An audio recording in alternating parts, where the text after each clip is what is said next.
Assalamu alaikum wa rahmatullahi wa barakatuh. Good morning, students.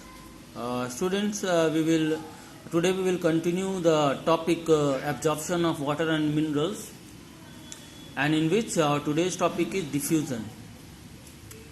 Diffusion is a term that is not new to you, and as you know that diffusion is the process of free movements of molecules of substance. The molecules may be of solute, that is solid, may be of gas, may be of liquid, may be of what? Solvent. So the movement of any kind of molecules of gas, solid or liquid from a region of higher concentration to the region of lower concentration, when the two liquids are in contact, or the two materials are in contact, or two solids are in contact, then it is called diffusion. But the simple definition of diffusion is the movement of molecules from region of higher concentration to the region of lower concentration is called diffusion. But since you are in class 10, so you have to be very much specific about your definition. So the correct definition is, it is the free movement of the molecules of solute, gas, liquid, solvent, etc. from a region of higher concentration to the region of lower concentration, when the two are in direct contact. Means that the direct contact is very much important for the diffusion. Student, the diffusing particles in a medium exert a pressure which is directly proportional to concentration. That means more the concentration, more will be the diffusion pressure, and more will be the rate of diffusion. And this pressure is called diffusion pressure.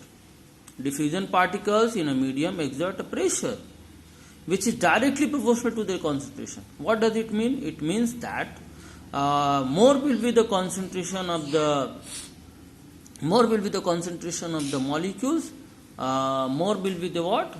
More will be the rate of diffusion, and the process is called, the pressure is called diffusion pressure.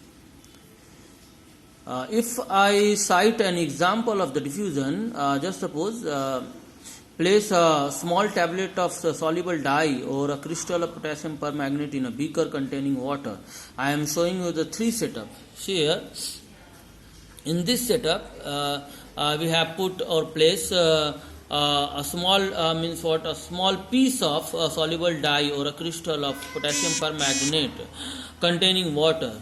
Now very soon you will observe that the dye or the potassium permanganate slowly dissolve and start to spread in the liquid uniformly in all possible directions. The direction of the movement or the movement of the molecules is not fixed. It is free. It is free movement. That is movement in any direction. And they slowly start to spread in the liquid uniformly. Here you can see the process is going on, and in the setup C it is seen that the process is stopped, because after the uniform spreading in all possible direction, the mixture becomes homogeneous. So from this point we can understand that the process of diffusion will continue until and unless the solution becomes homogeneous. That means the equal distribution of solutes in all the part of the liquid.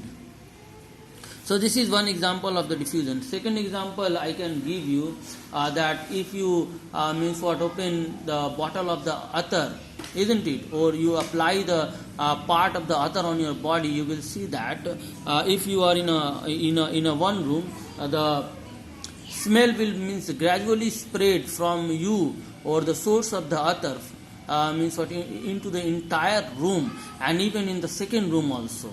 So here the molecules of the attar will spread from the source of the attar, that is from the bottle or either from the part of your body, to the entire room, until and unless the smell becomes homogeneous in entire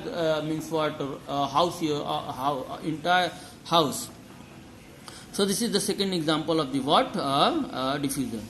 Now the significance of the diffusion.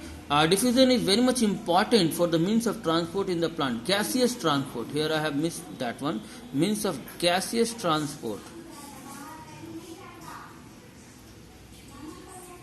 Gaseous transport in plant. Second one is transportation of water from the stoma Stomata occurs by the diffusion. That means the transpiration, the process of transpiration occurs through the diffusion. Now third one is distribution of ions and molecules into the protoplasm. That means within the cell, the distribution of the, just suppose if one part of the cell is receiving the ions and the means what, molecules, so from one part of the cell it will gradually spread in all the cells, all the part of the cells. That is the protoplasm. Now this much for today, students, and if you have any question regarding the topic, text me. I am always there. And next day we will probably study about the osmosis, one of the important topic of the chapter, osmosis. Assalamu alaikum.